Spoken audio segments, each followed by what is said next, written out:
Hi, it's Rebecca Whitman, your host of the Balanced, Beautiful, and Abundant Show. I'm a top-rated life coach, an international best-selling author, and a multi-passionate entrepreneur. I'm on a mission to help you go from burned out to balanced, beautiful, and abundant. The experts on this show will help you achieve work-life balance so that you can experience abundance in 7 pillars of life: spirituality, health, emotions, romance, mindset, social, and financial life. When you have all 7 pillars of life in alignment, you are balanced, beautiful, and abundant. Let's go.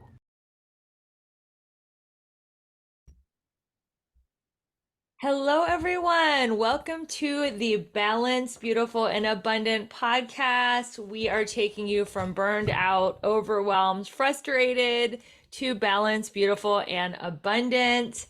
And I'm so excited because we have just been breaking records with this podcast of ours. We are maintaining our top half percentage globally in self-help.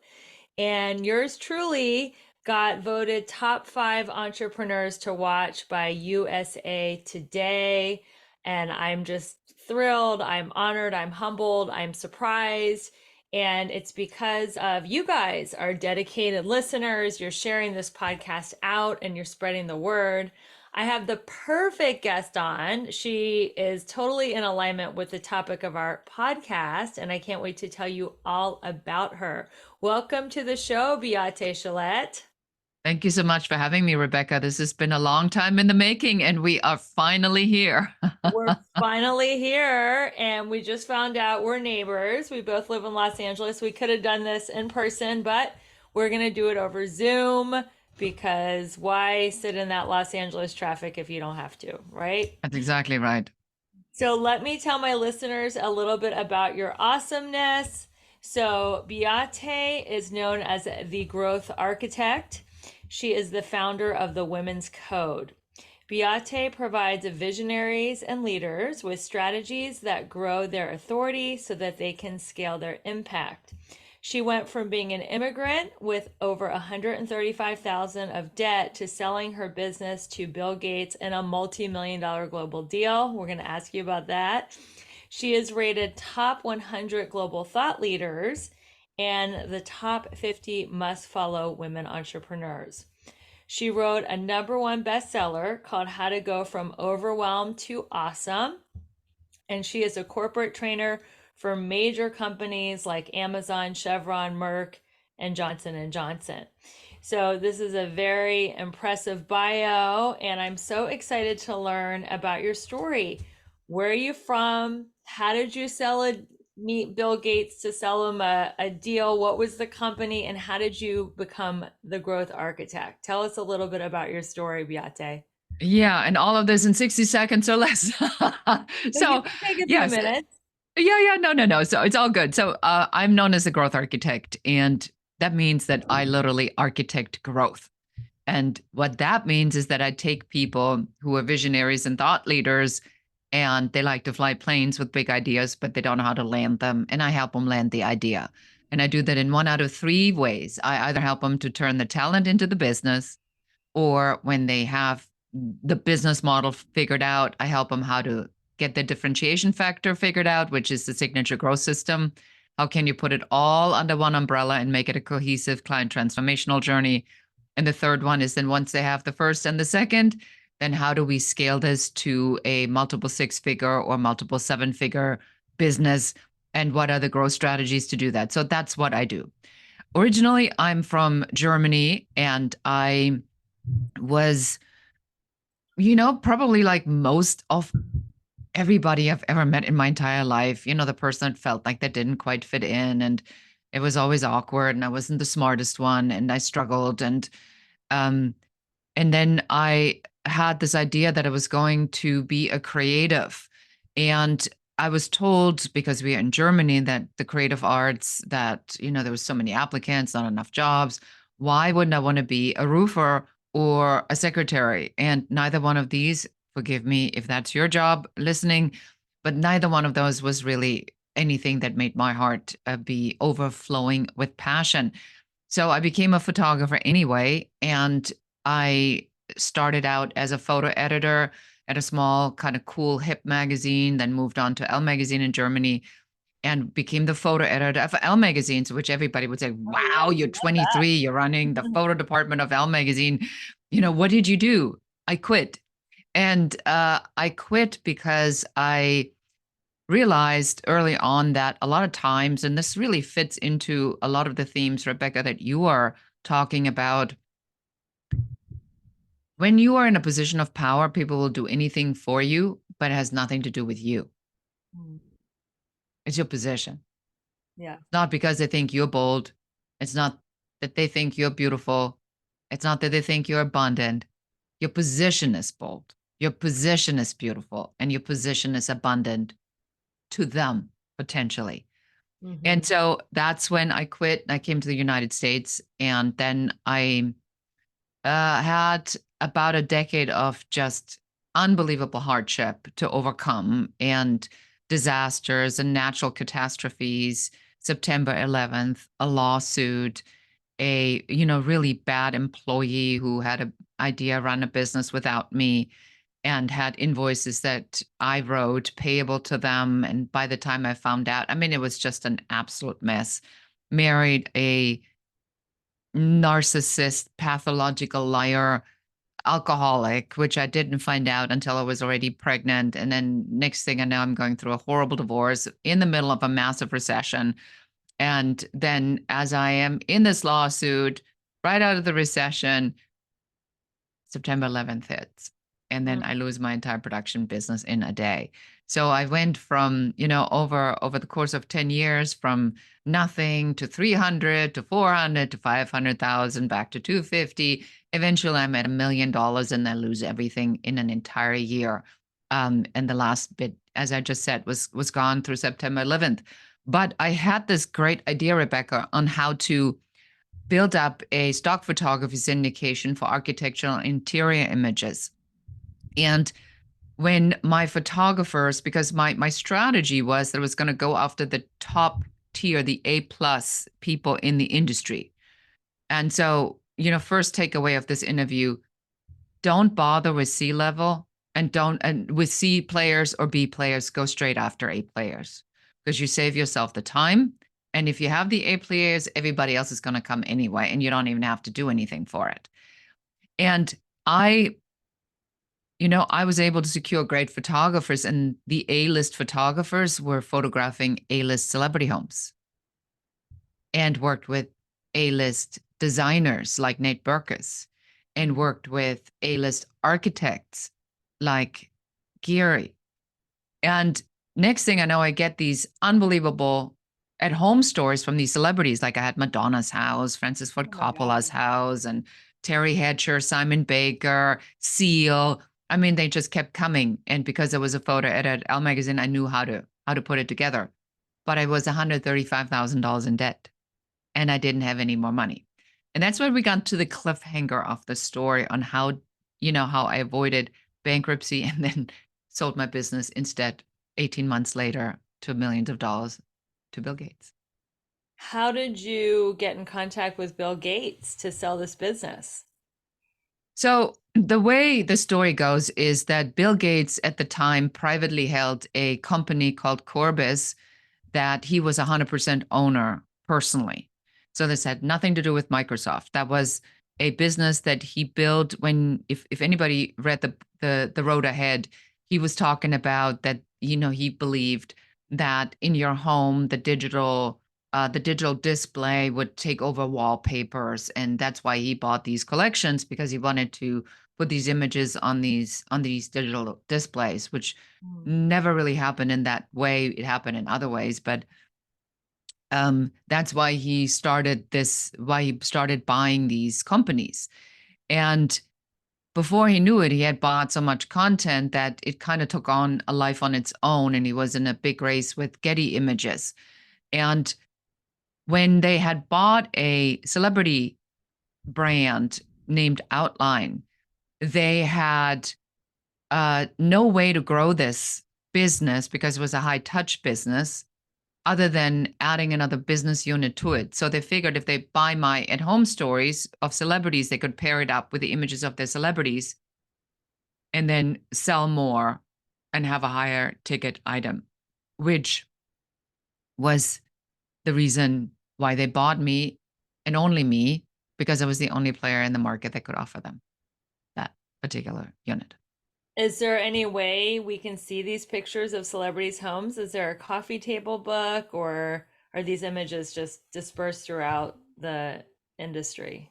Well, I mean, if you were to do home story seal or Madonna, or you look for the term Beate works, that's BeateWorks, you may still find some of these images out there because they've been widely published all over the world. I mean, we were the number one player in the world in our category. Um, some of these images, like there's this one image that was not a celebrity image, but it's an image of a bicycle in Amsterdam leaned against a railing over a canal. And that image has sold at IKEA, I believe, worldwide over 5 million times. And Wow. if you look at the credit, it still says Fernando Bengochea by Beate Works. Well, congratulations. That's incredible. I feel like I have seen that image from IKEA, so that's beautiful. So let's talk about the Women's Code. You're the founder of the Women's Code, and I'm all about women's empowerment. So I'm curious, what is the Women's Code? So the Women's Code I designed when I sold the business to the Bill Gates company, and they offered me to come on as a senior director of photography globally.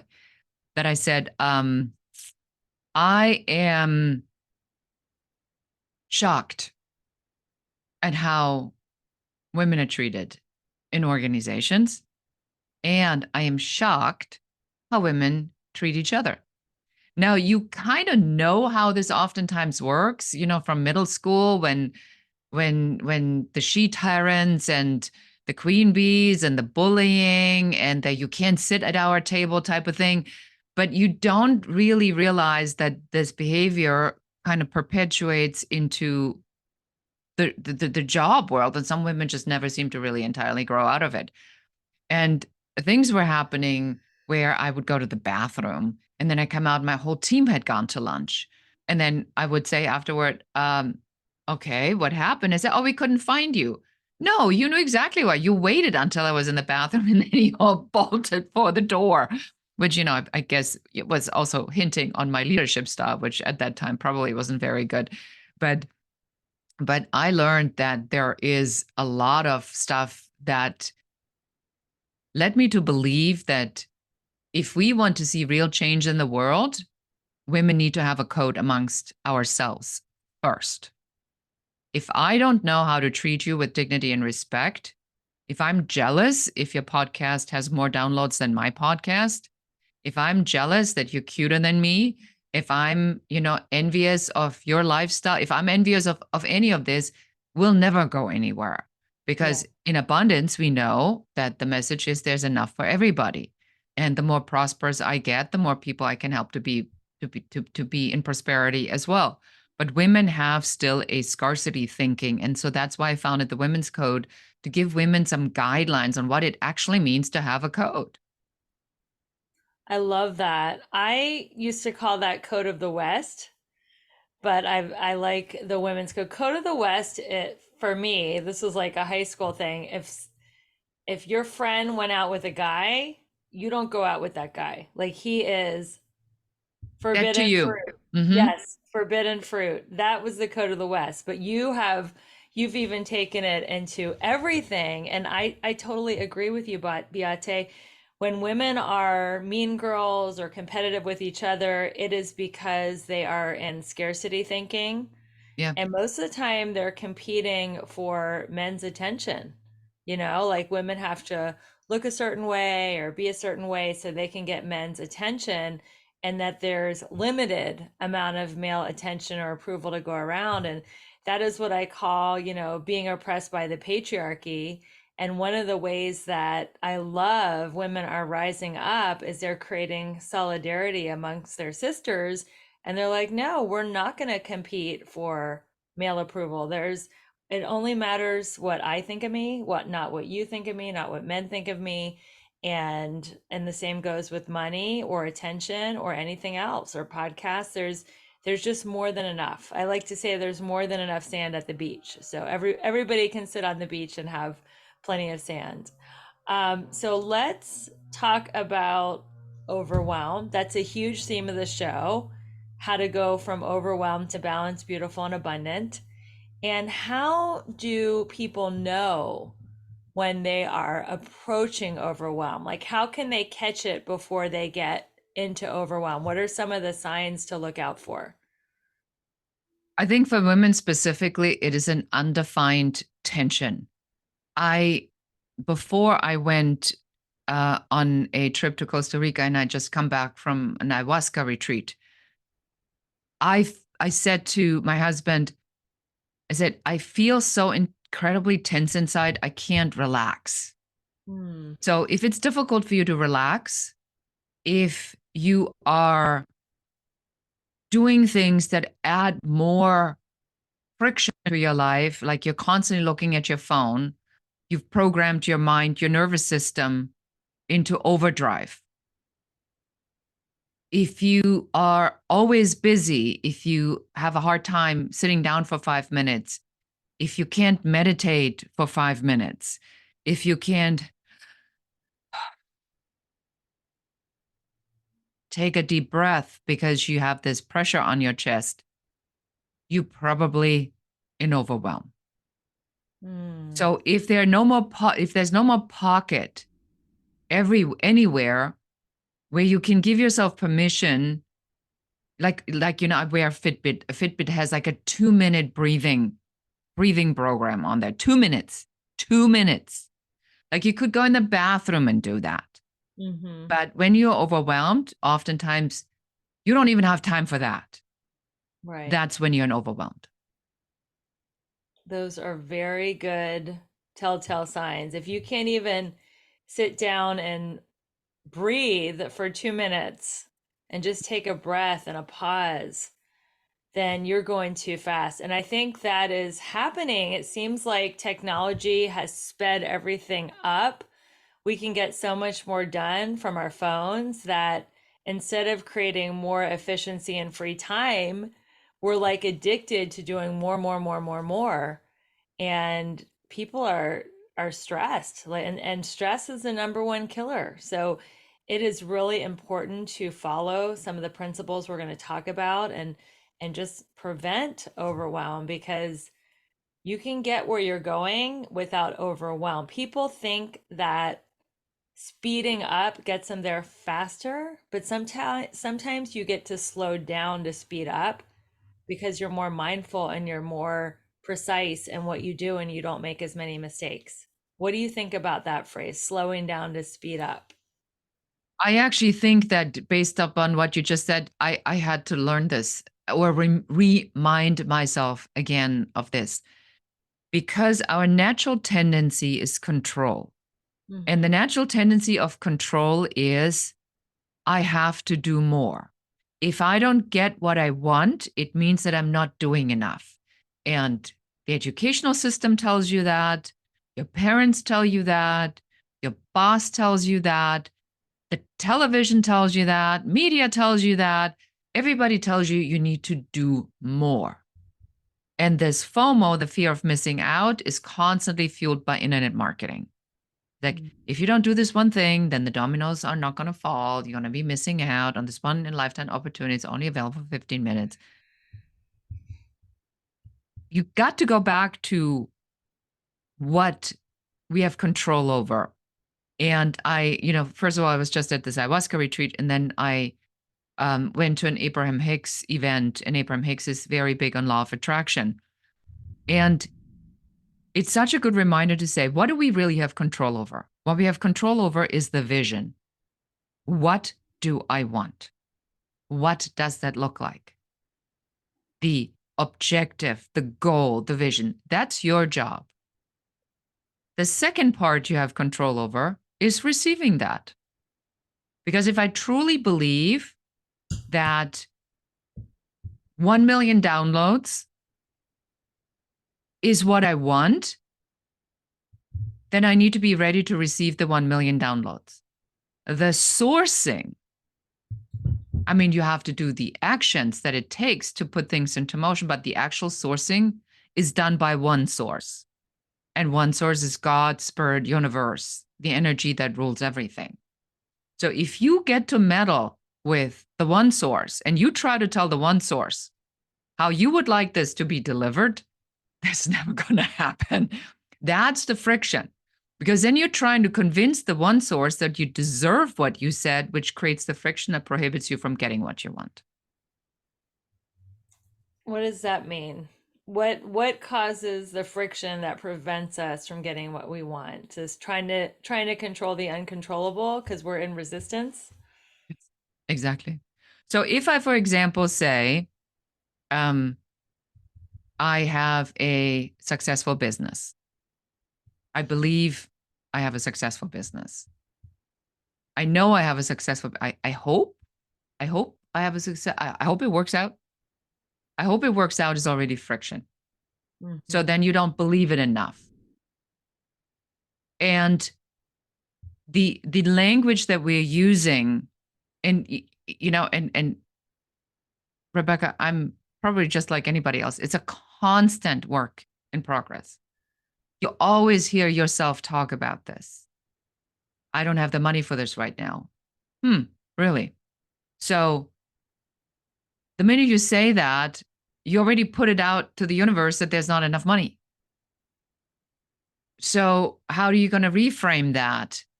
That, we come from the abundance principle. So I think that the friction is something that we create because, again, we are so programmed to make these excuses. Well, it's a recession. It's a really hard time for building a business right now. Well, most everybody's scaling down on their advertising. It's probably wise if I do the same thing. Oh, okay. Okay. Well, you just already set that into motion because it's you, this is what you said. So how do you reframe that so the so that the attraction of abundance is not limited by the fear that creeps in? And the fear is what we have to overcome.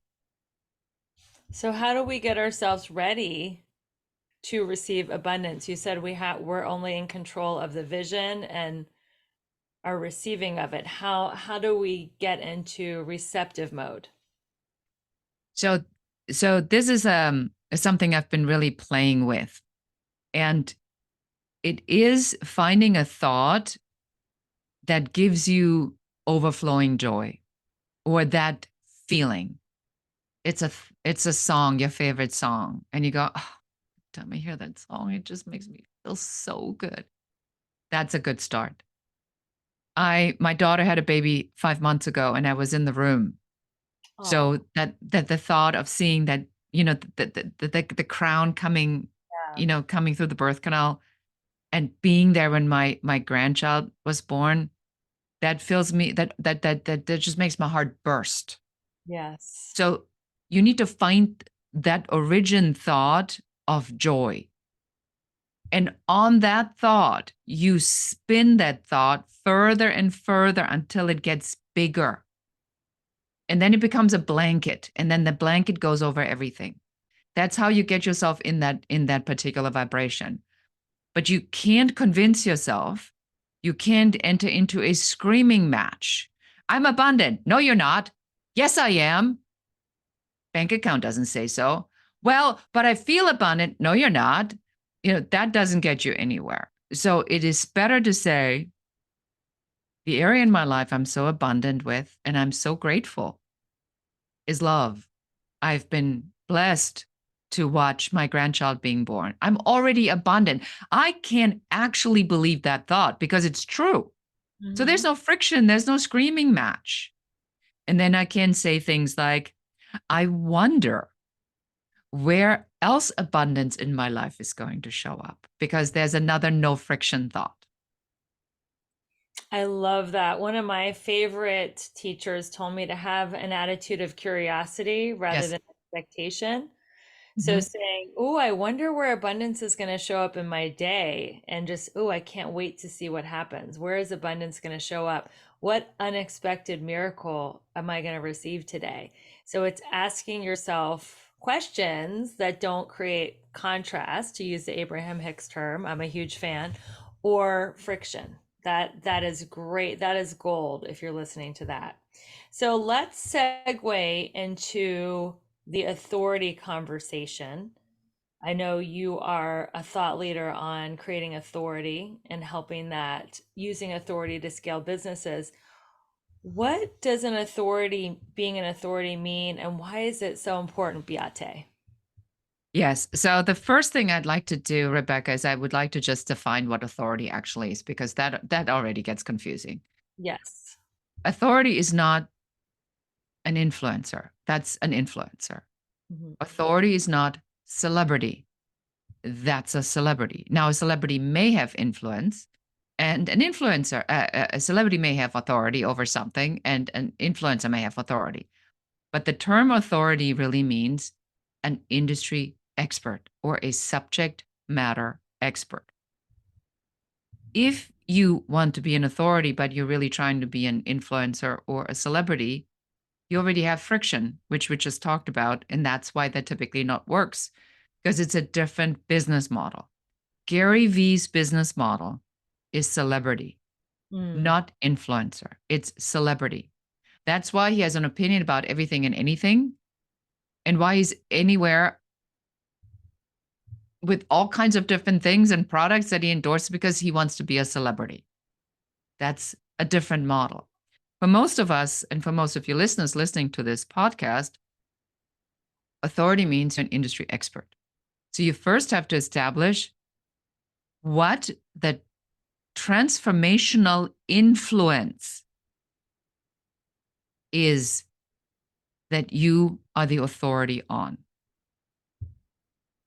And that is when you get really clear about this. Yes, you can talk about nutrition, you can talk about beauty, you can talk about hair care, you can talk about fitness, you can talk about business building, you can talk about abundance, you can talk about the law of attraction. Now you have all these subjects, and you feel just because you have a microphone, you want to grab every mic and talk about anything and everything.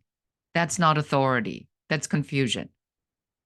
I'm an authority on growth architecture. I architect growth. Within growth architecture are particular processes and systems.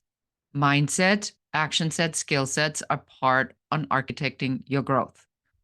Yes, you can build a business without mindset, just by, hard work and following certain processes and systems.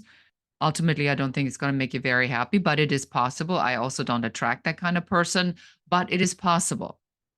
So, who I attract are people that understand that there's a spiritual component, and there's a balanced component, and there's a happiness component, and that they want to live complete, balanced, and wonderful lives. So, I help them architect a business model that works. That's what I'm the authority on. So, to become an authority means the clarity on what you can speak with confidence on, and making sure that all the pieces that you do are fully aligned with that one thing, and that there's no confusion or friction. Wow, that is very well said. So, why is being an authority important to make money and scale your business to the next level? The best kept secret is like the pearl in the oyster that waits for a diver to come and discover it. It is really entirely up to you on, the listener to say, how fast do I want to do this? What am I willing to do? And authority does not necessarily mean that you have to grab the mic on every stage. There's all kinds of different ways to build authority. You can write, you can do podcasts, you can do podcast guesting, hosting, you can speak from stage, you can do it through social media, you can do it through events, you can do it through partnerships, through collaborations, through networking. I mean, there's tons of ways to build your authority. You're just going to have to build a business model that follows in integrity who you are as a person and what your vision is of the life you want to create for yourself. And then we reverse engineer how this authority piece needs to show up for you to attract your potential clients. If somebody is, maybe they're leaving their corporate job and they have a passion for something that they've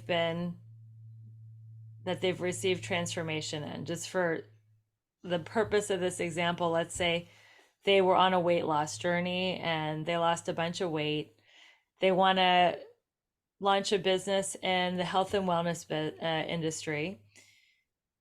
So many people have lost weight. How does someone start? If somebody's a beginner, how does somebody start building their authority? Yeah, so the very first thing that I want to recommend is you go to the quiz that we literally just finished building. It's called What's Your Talent Worth? You go to whatsyourtalentworth.com. Because I get this question, Rebecca, so often. I actually just built a quiz for it because people say, well, is it even worth it? Well, allow me to assist by putting this mathematical formula together. It takes like 2 minutes, and then it'll Fun. send it to you in like in the next 5 to 10 minutes, the results. And it'll give you an actual number, and it'll tell you what your earning potential is in this market for what you're trying to do. Because the factors of this are, what's your expertise? How long have you had this expertise? What is the desirability in this market?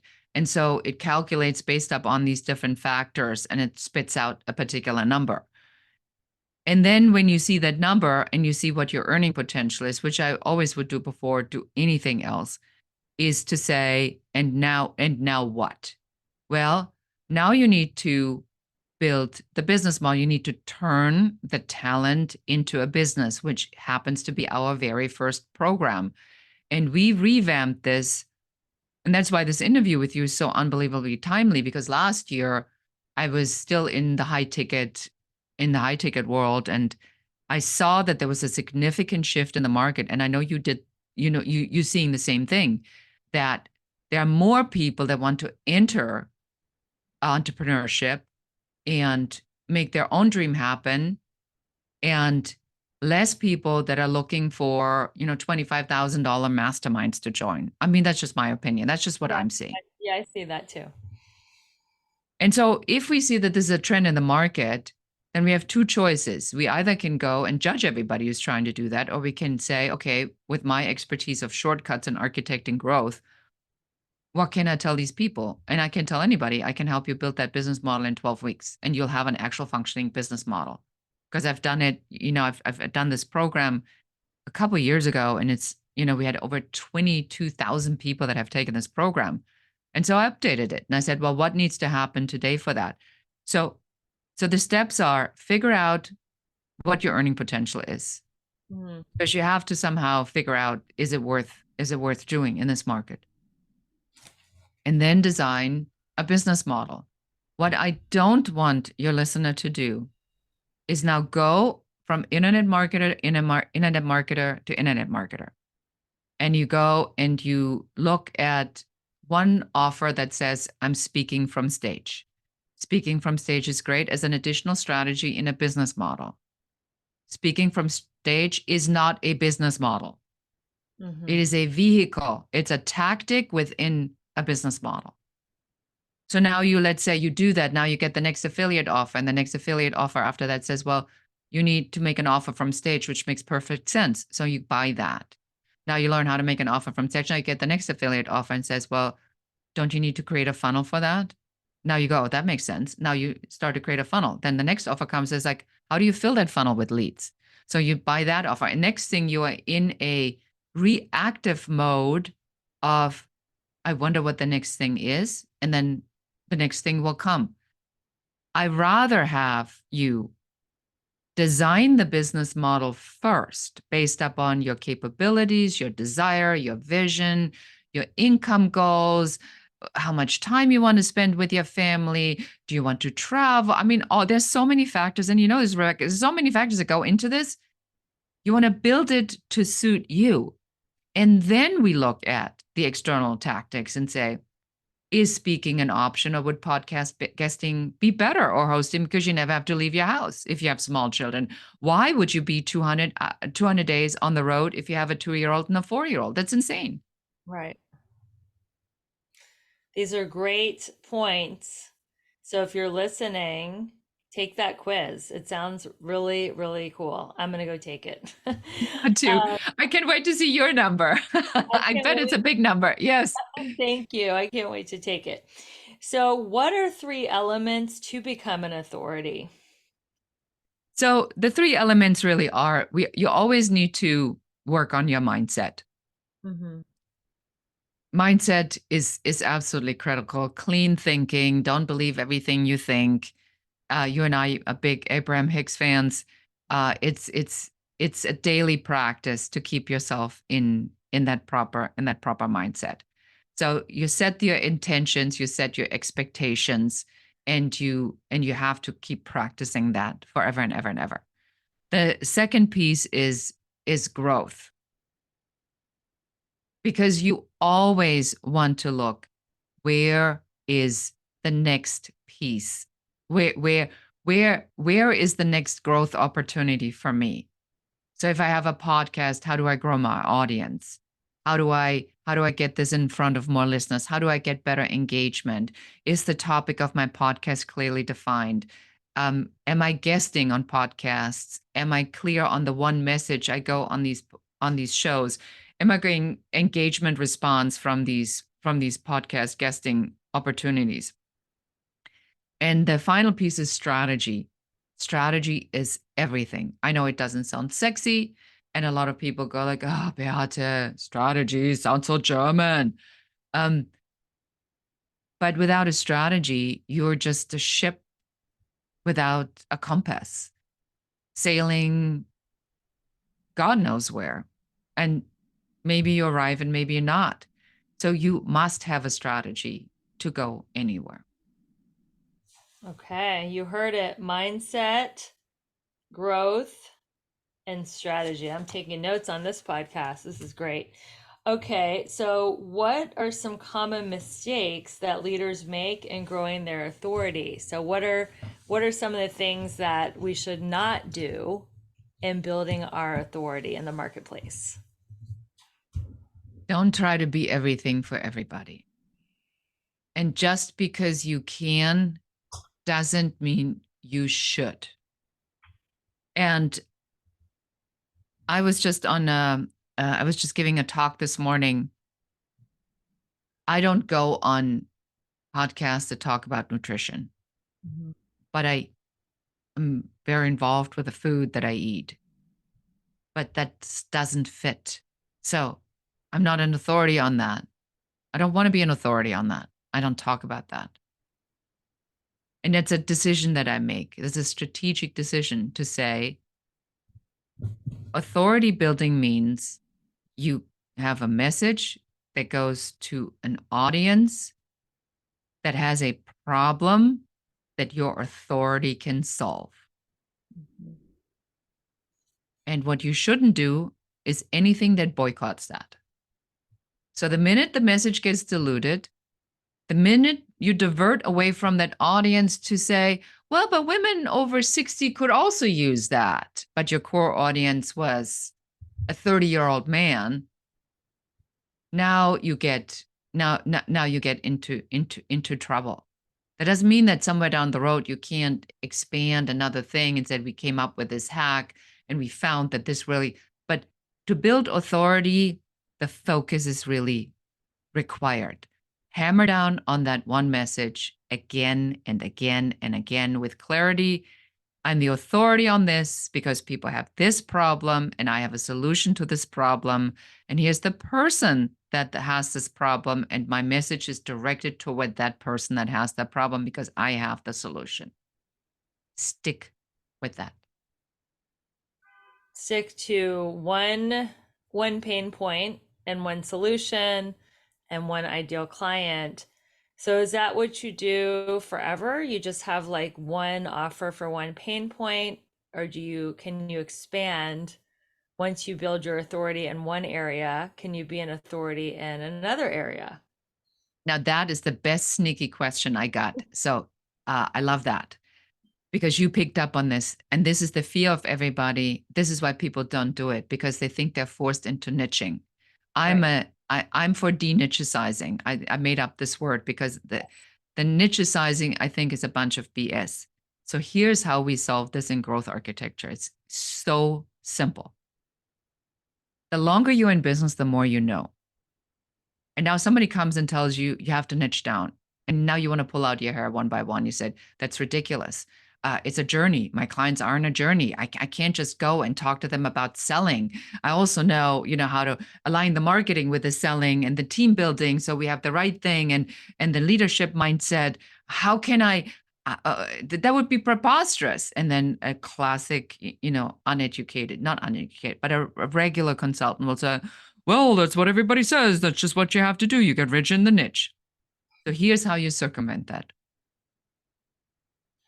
You put an umbrella over everything you do. Everything you do gets organized in your signature growth system. That's like my favorite thing in the world to do, where we take all the pieces that, so how do we, abundance, overwhelmed? How does this even all go? It's a transformational journey. How we get from overwhelmed to abundant. It's a journey. You are the umbrella. The niche is the umbrella, not the overwhelmed and not the abundance. The niche is the umbrella that sits over your signature system. That allows you now to catch people in different parts of the journey. You have different entry points. You have different programs at different price levels, and everybody's happy because they say, Rebecca, oh my God, when I came to you, I knew I wanted to get from overwhelmed to abundant, but I knew I wasn't fully overwhelmed and I wasn't really at abundant. Thank God you had a program was smack in the middle where I could work on my mindset to really invite this next level. Thank you, Rebecca. It creates customer satisfaction. It creates different entry points. All your programs fit, but that typically takes, it takes us about a day or 2.5 days to go in and just pull it all apart and then put it back together, organize it, and have this full transformational. Everything gets a name. Every entry point has a name, like the turn your talent into a business if you have the idea. The signature growth system if you have the idea but no differentiation factor. The growth strategy if you have both and now you're ready to scale this up. That's our transformational journey from the idea to whatever million or multi-million-dollar business. The umbrella is the growth architect. The beginning of this interview, you referred to the differentiation umbrella. Is this the point that you're making now? Is this also called the differentiation umbrella? And Yes. why do you call it that? Why is it called the differentiation umbrella? Because most people, when you talk to them, would say, what do you do? I'm a business consultant.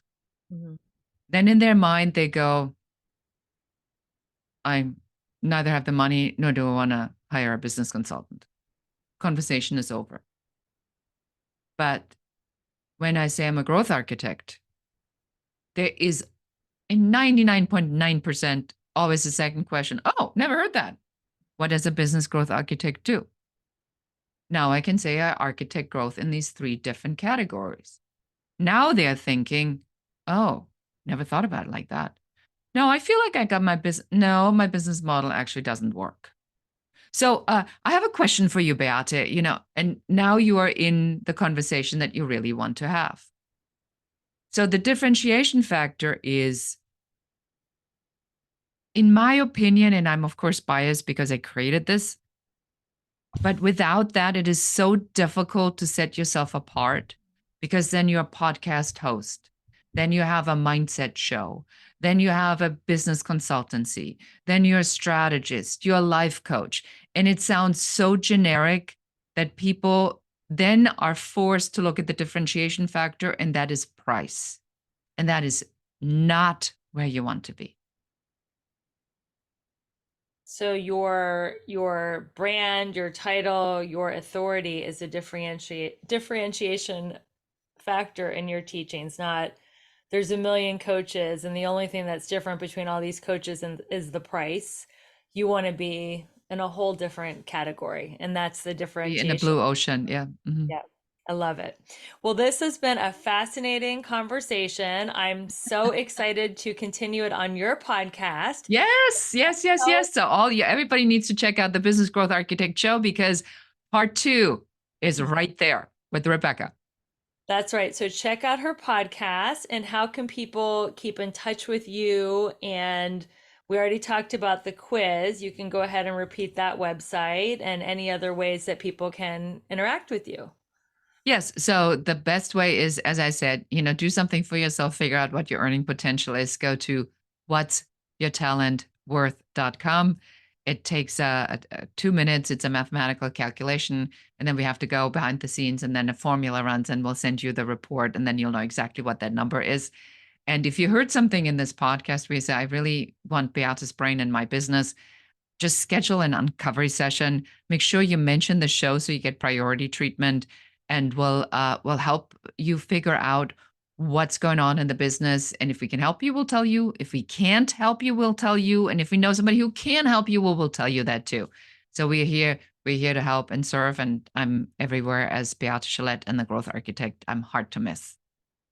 Thank you so much. And ladies, if you want to hack, have the guy that you're dating take that quiz and see if they have earning potential. Because if they don't have any talent or any earning potential, drop them, right? I love that. Oh, and I wanted to say one more thing. And for everybody listening to the show, please do Rebecca a big favor. Subscribe to the show, give it a 5-star review, and make a comment, even if you just drop a heart into it as a comment. But with AI now ruling everything, engagement is measured in these types of things. And you see the dedication Rebecca has to her tribe. Help her out to spread the love. I appreciate it. Yes, we love 5-star reviews. Thank you so much for the shout out, Beate. And thank you, listeners, for going on this journey with me. Some of you guys have been listening to this now for over 3 years, and I'm getting a lot of great feedback saying, I'm no longer burned out. I'm no longer overwhelmed. I'm no longer in a dead end toxic relationship. So keep the reviews coming. And thank you so much for being willing to go from burned out to balanced, beautiful, and abundant with me, your host, Rebecca Whitman. And until we see you again with another amazing guest, keep your vibe high and magnetize. Bye, everyone. Hello, my friends. Thank you so much for being a devoted listener to the Balanced, Beautiful, and Abundant show. I so appreciate your subscription, your reviews, sharing this podcast with your friends. And if you feel called to work with me on a personal level, I want to invite you to my Elegant Warrior training. It is starting in mid-January. I will personally help you get all 7 areas of your life to a level 10.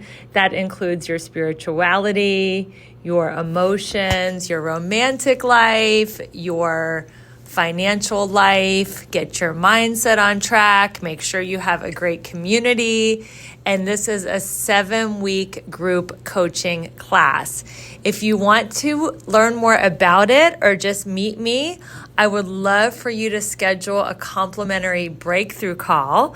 My schedule is very full this year, but I have opened 3 spots this week to talk to you and just see where you need a breakthrough, where are you feeling stuck in your life. Maybe you need to lose a few pounds. Maybe you're tired of being single, or maybe you're ready to double and triple your finances. So wherever you feel stuck, I'm committed to helping you have a breakthrough on this coaching call. Go ahead and click the link in the show notes in the link tree to schedule that breakthrough call. And if you're interested in learning more about Elegant Warrior training, I am happy to talk to you about it live, or you can always reach out through my email. Talk to you soon. Keep rocking your goals and keeping your vibe high, and I'll see you next week with another incredible guest.